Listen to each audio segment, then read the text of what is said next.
What's up, guys? I designed this Lego vacuum engine which reached over 30,000 RPM.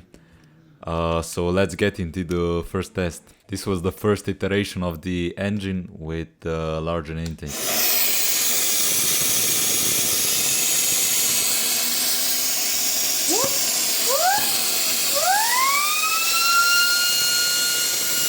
21,000.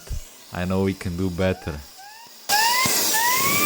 I saw this has potential, so I made the intake smaller.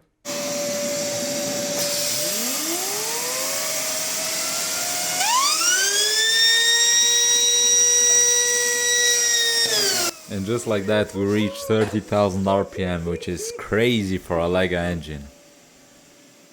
Guys, let me know in the comments if you managed to break this record that I just set. So see you in the next one, guys.